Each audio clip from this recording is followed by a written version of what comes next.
Assalamualaikum warahmatullahi wabarakatuh. Salam sejahtera bagi kita semua. Kami dari kelompok 2 kelas B Teknik Elektro 2012 akan mempresentasikan salah satu materi tugas dari mata kuliah Teknologi Bahan Elektrik dengan judul materi Semikonduktor.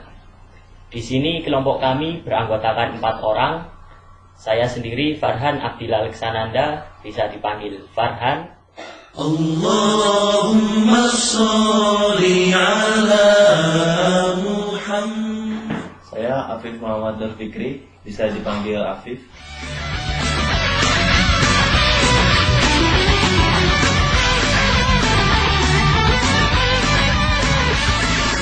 Saya Firman Adendro Sasotio, bisa dipanggil Aden.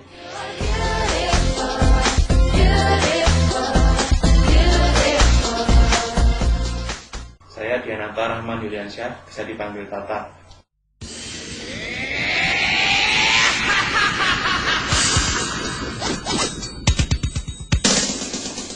Itulah anggota kelompok kami. Selanjutnya kita akan masuk ke materi. Dan materi pertama tentang pengertian umum semikonduktor akan disampaikan oleh Aden. Saya Firman Adendro Sasotio atau Aden akan menjelaskan tentang pengertian dan teori semikonduktor. Selamat menyaksikan.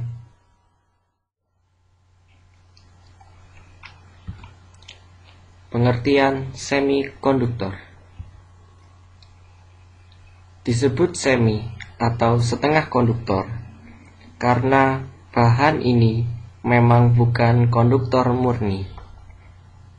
Bahan-bahan logam seperti tembaga, besi, timah disebut sebagai konduktor yang baik, sebab logam memiliki susunan atom yang sedemikian rupa sehingga elektronnya dapat bergerak bebas.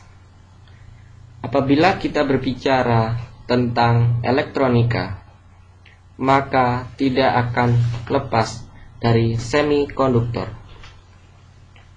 Memang pada awal kelahirannya, elektronika didefinisikan sebagai cabang ilmu listrik yang mempelajari pergerakan muatan di dalam gas ataupun vakum. Penerapannya sendiri juga menggunakan komponen-komponen yang utamanya memanfaatkan kedua medium ini yang dikenal sebagai vakum tube. Akan tetapi, sejak ditemukannya transistor, terjadi perubahan tren di mana penggunaan semikonduktor sebagai pengganti material komponen semakin populer di kalangan praktisi elektronika.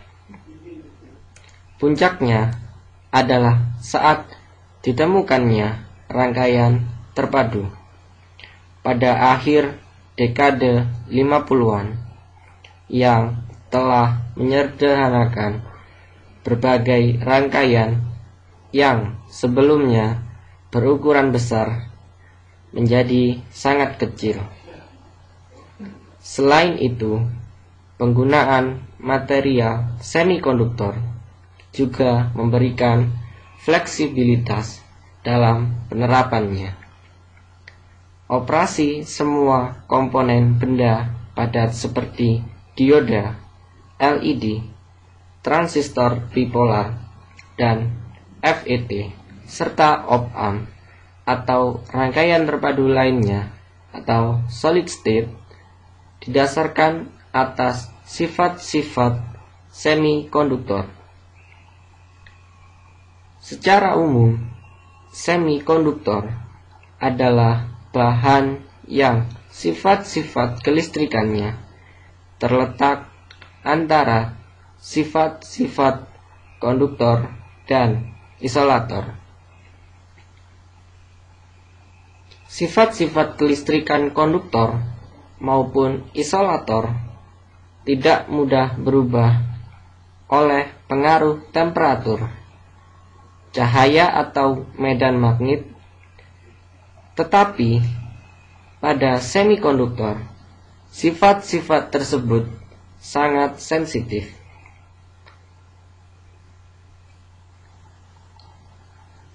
Elemen terkecil dari suatu bahan yang masih memiliki sifat-sifat kimia dan fisika yang sama adalah atom.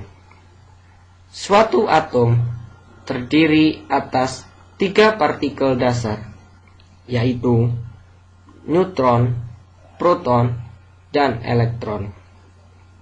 Dalam struktur atom, proton dan neutron membentuk inti atom yang bermuatan positif, dan sedangkan elektron-elektron yang bermuatan negatif mengelilingi inti. Elektron-elektron ini tersusun berlapis-lapis. Struktur atom dengan model Bohr dari bahan semikonduktor yang paling banyak digunakan, silikon dan germanium, terlihat pada gambar 1.1. Seperti ditunjukkan pada gambar 1.1, atom silikon mempunyai elektron yang mengorbit atau yang mengelilingi inti sebanyak 14, dan atom germanium mempunyai 32 elektron. Pada atom yang seimbang atau netral, jumlah elektron dalam orbit sama dengan jumlah proton dalam inti. Muatan listrik sebuah elektron adalah minus 1,602 kali 10 pangkat minus 19 coulomb, dan muatan sebuah proton adalah plus 1,602 kali 10 pangkat minus 19 coulomb.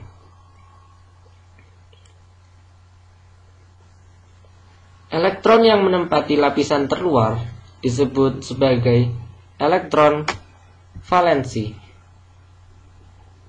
Aktivitas kimiawi dari sebuah unsur terutama ditentukan oleh jumlah elektron valensi ini. Unsur-unsur pada tabel periodik telah disusun sedemikian rupa berdasarkan jumlah elektron valensinya.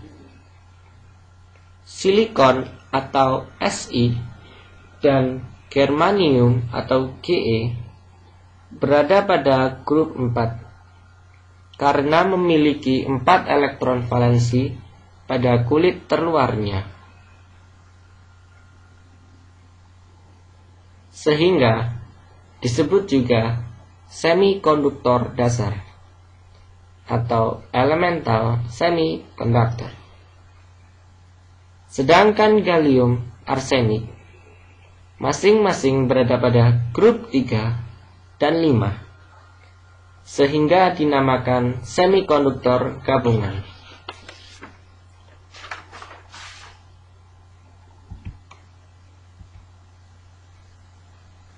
Atom-atom silikon yang berdiri sendiri dapat digambarkan sebagai lambang unsur Si dengan 4 buah garis kecil yang terpisah, gambar 1. Oleh karena itu, baik atom silikon maupun atom germanium disebut juga dengan atom tetravalen atau bervalensi 4.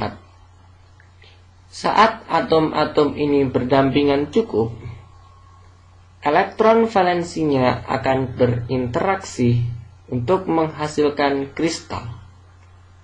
Struktur akhir kristalnya sendiri adalah dalam konfigurasi tetrahedral, sehingga setiap atom memiliki 4 atom lainnya yang berdekatan.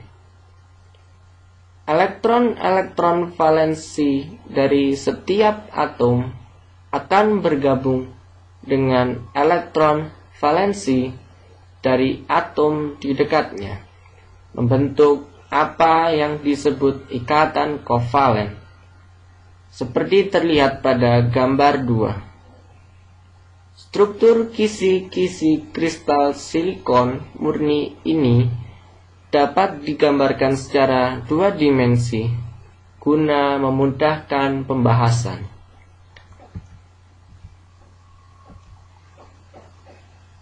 Lihat gambar 1.2. Salah satu sifat penting dari struktur ini adalah bahwa elektron valensi selalu tersedia pada tepi luar kristal, sehingga atom-atom silikon lain dapat terus ditambahkan untuk membentuk kristal yang lebih besar.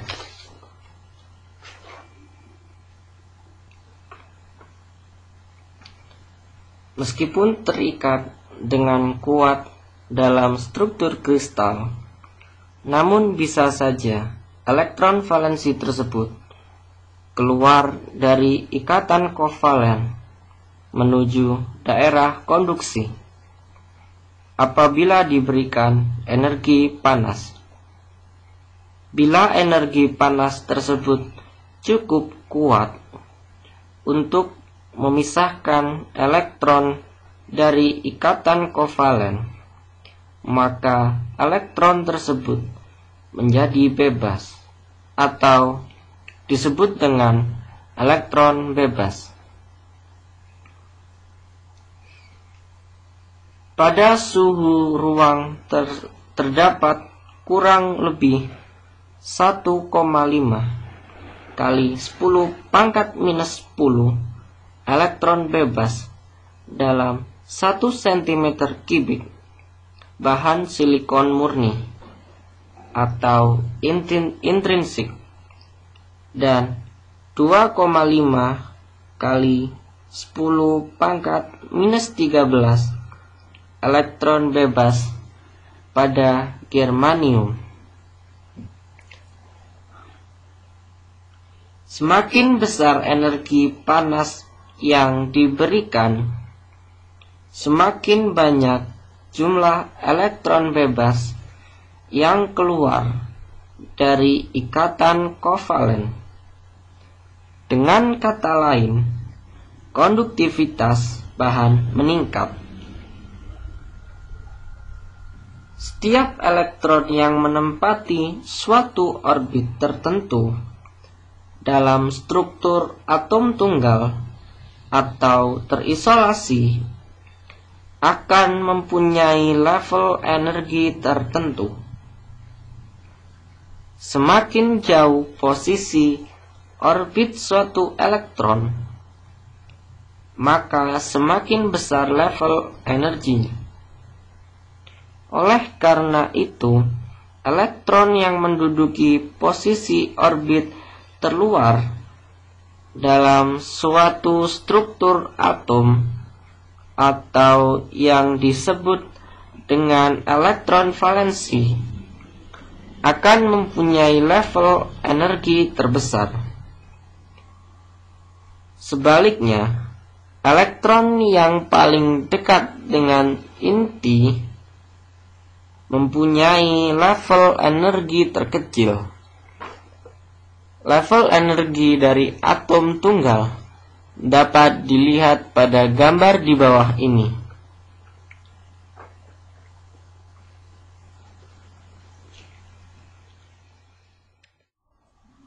Saya, Afif Muhammad Fikri, akan menjelaskan tentang materi elektron valensi dan pita energi valensi. Silakan menyaksikan.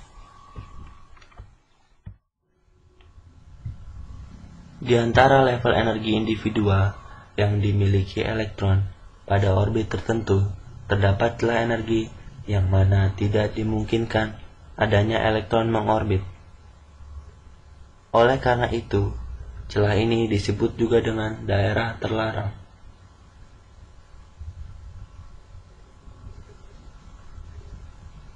Suatu elektron tidak dapat mengorbit pada daerah terlarang. tetapi bisa melewatinya dengan cepat. Misalnya, bila suatu elektron pada orbit tertentu mendapatkan energi tambahan dari luar, seperti energi panas,